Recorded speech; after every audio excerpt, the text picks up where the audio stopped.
Welcome back to the channel. This is Roberto with Full Curl Precision. Before we get into tonight's topic, please like, subscribe, share, comment. We're trying to get to 200 subs. We're at 188. So when we hit the 200, we'll be doing a giveaway of a hat, a shirt, and an ammo box. There'll be 3 different winners. So there's pretty good odds of you drawing. But the only way to get into that drawing is to actually subscribe. Help us get there. So we want to be able to do this. We appreciate the support for those who are following, and we want to be able to get there. So please help us get to that point. For tonight's topic, a little discussion on what I'm going to do for this build that I've been talking about. Now, I've talked about it a little bit later in other videos. For those who haven't followed through to the end, yeah, if you actually follow through to the end of my videos, there's a lot better details than sticking only around for 5 or 6 minutes. So here's something I'm going to be working on. Let me turn the camera around. So here's a that I already have. Yeah, excuse me. This is a 22-inch proof barrel that was off of a Savage. The action cracked, and I did get the barrel checked out at the gunsmith. It is perfectly fine. It is a small shank, and I'm going to be building a rifle with this. But I'm going to be doing it as a budget-friendly way. Now, how am I going to do that? Well, here's a couple different ways. For one, the Savage 110 and Axis use the same exact shank. Now, if I were to go online and were to try to look for an action, you could be spending upwards of anywhere from $300 to $475 just for the action. Now, that doesn't include having to get now magazine, triggers, not the trigger assembly, but trigger guard, bottom metal. But if I do something like this, pull up, and I buy a used Savage, now this is at a local shop of mine, so I'm going to purchase this just for the action, and I'm not going to say what the price is. It doesn't really show up on the video. There's a reason for that, because, the retards at YouTube don't like the fact that you show something, whatever. So anyway, so I'm going to take this Savage, and let me put my finger over it. There we go. So this one's already chambered in 270, but that means that the bottom material, so that like the trigger guard and the magazine, are already set up for this. So it's actually ideal. The best part about the Savage Axis 2 is absolute boatload of aftermarket support. So this is really, really cool. So buying this rifle is actually cheaper with everything that's there, including the scope and everything, than it is for me to buy just an action. So I might as well have all the extra pieces if I'm going to spend the money. So to me, this one makes complete sense. So, okay, so what does that mean when it comes to something like a stock? This is who I'm going to use. This is Boyd's. Now, I'm not going to show the pricing on anything here. Just know this. You can get a stock that is meant for your rifle for under $200, and they have options. Check this out. So I selected Savage Axis, right? And I have long action detachable magazine. So now I hit go. It comes up, and we're going to pick through different stocks once it gets through here. So here's the thing. So they have all these different stock options. Check out all these different shapes. The most expensive you're going to spend on this, even when you go for, let's say, some sort of laser engraving or anything like that, is like $350, $400. You're not going to spend a ton of money.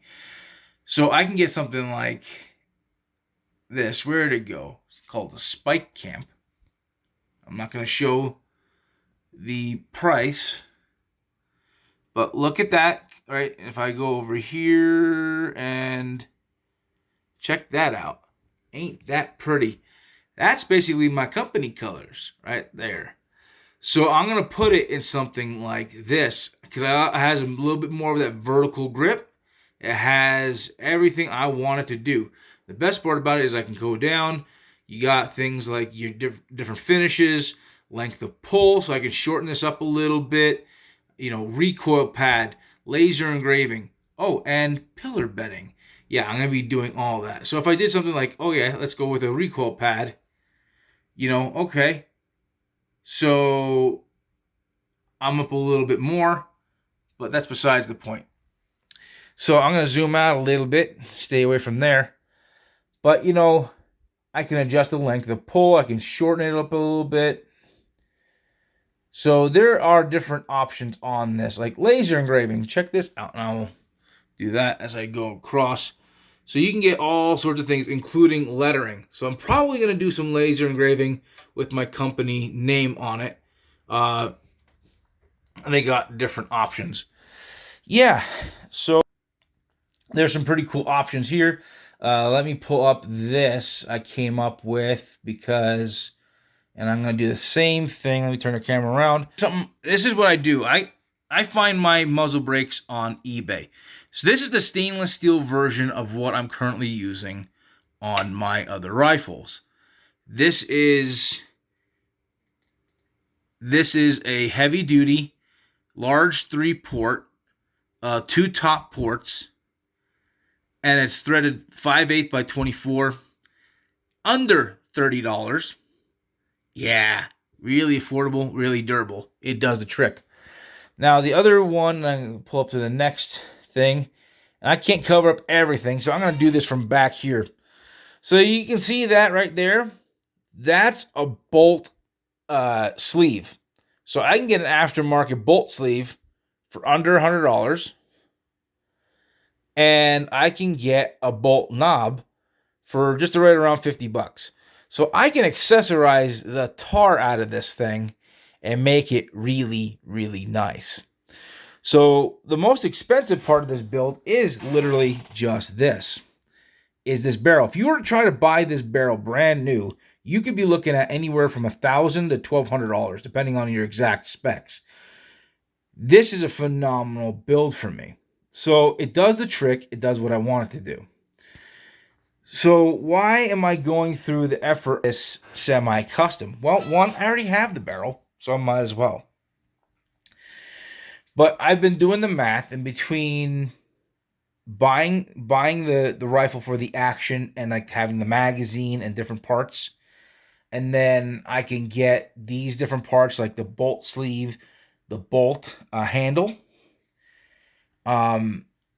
Picatinny rails you can find right around the $30 to $40 range that are pretty solid. I already have. I can use a scope that I already have, which is Burris. This is the build a very lightweight 27 caliber. Like in last night's video, I was talking about the load development I was doing with 150 grain Nosler AccuBond long range, pushing it with N160. I'm getting over 3,050 feet per second. Okay? That's absolutely fantastic velocities. I've shot the rifle that this barrel was in, and I know for a fact it loves the 140 grain Sierra TGKs. And I have a box of those. I have over 100 of those ready to be loaded into a rifle. I have a very strong feeling that I could get this 22-inch barrel to push those bullets at somewhere right around 3,100, maybe 3,125 feet per second, safely with tight groups. I know what this barrel is capable of doing. So what I'm planning on doing is building this and creating a nice, lightweight backcountry rifle. I'm going to be using a muzzle brake instead of a suppressor because I'm trying to keep my size down. And the reason why I like having a muzzle brake is it really does help when it comes to staying on target better for your follow-ups. Now, I'm sure there's going to come up a question, why would you pick a Boyd stock, a laminated wood stock, over a chassis stock? Very simple answer. Weight. Those laminated stocks are very stiff. Okay, you're not going to get much stiffer going to a chassis. Or even if you went to like a MDT field stock. That laminated stock, also using the resins that are in it, is extremely stiff. There's no flex. I can get that pillar bedded, which means it's gonna mount to the body really well. So the question becomes, why would I invest more money than I needed to? The other thing is, again, reasonable hunting ranges, right? I'm not going to be hunting past, let's say, 500 yards. So do I need a long range build? Do I need to spend, $4,000 or $5,000 to get into that when I'm only going to be hunting out to 400 or 500 yards? No. There's a lot of factory rifles that'll do that right now, including Ruger Americans, some of the newer Savage Access, Savage 110s, Tikkas, Bergaras, Weatherby Vanguards, so on and so on. Just pick. You can pick a whole slew of rifles that are under $1,000 that can absolutely get you ethically out to 500 yards without much of an issue. So again, but I already have the nice barrel, so I might as well build on it. So that's what I'm gonna do. I'm probably gonna pick up like a Timney trigger for this. They're not terribly expensive, right around the 150 mark. So I think this has the ability to turn into a really nice build. I know there's gonna be somebody out there that's gonna go, ew, why would you use a Savage Access Action? Very simple. Cost. I'm a kind of a poor boy over here, okay? I'm not exactly, running into the cash. So I'm trying to build on a budget. And this will also be a great backup rifle for anybody who wants to come out and hunt with me. I have friends, if they try to come out here and it's just easier for them to travel or they leave their rifle back home and they come out here, I can do that. It makes it easier. It's also going to be a little bit lighter weight, so it might be a perfect one for my wife to be able to use as well. I have a whole bunch of ideas behind this rifle, and yes, it's chambered in 270, so I already have everything I need to be able to load for this, including powders and primers and everything else. So I have a feeling that between this, that action, and the scope that I am going to save. It is, so I'm working on that 27 Ibex build. I'm going to go with a larger scope yet for that build. So I'm going to take the scope meant for it and bring it over for this one. And so I am planning on doing a much better build for that. Yes, I am planning on hunting with that this season, but I'm also planning on having this set up as well. As anyone who's been following me, I am a big 27 caliber fan. I'm not saying it's the end all be all. It's not, because it all depends on the application. But just for myself and most of the guys I know and spend time with, we spend more time hunting whitetail and mule deer than we do elk or anything else. So I'm more interested in having a good medium game cartridge build that can double as an elk cartridge if the opportunity presents itself. And I'm also interested in, kind of keeping my costs down as far as my ammunition. It's not like it's costing me much more than, a standard 30-06 or any more really than 30-06, 270, 6.5 Creedmoor, 243. My price point is about the same thing. So that's kind of one of the reasons why I'm sticking with the 27s right now and not going with insane cartridges. So, yeah, that's what I'm after. That's what I'm going to do. This is going to be a fun one, and I look forward to this. I did a torture test with this barrel. This is not a joke, because Proof did a whole thing of explaining why they lay their layers on their barrel the way they do, and it has to do with heat dissipation. I have to say they hit the nail on the head amazingly. I shot a 20-round stringer with this just to test it out, and I could still hold my hand on the barrel.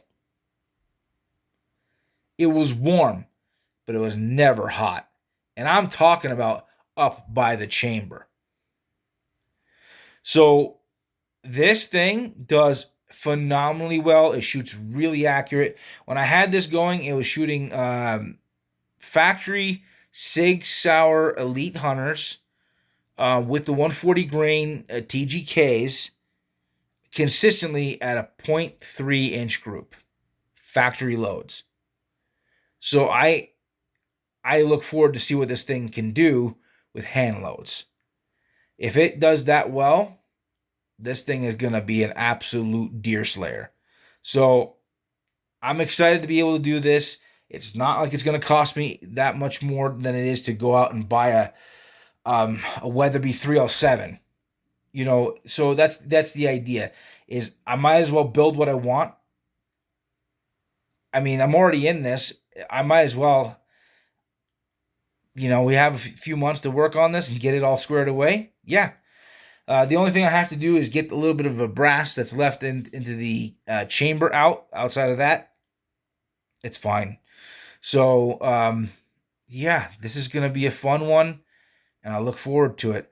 I appreciate all the support, and we'll talk to you again.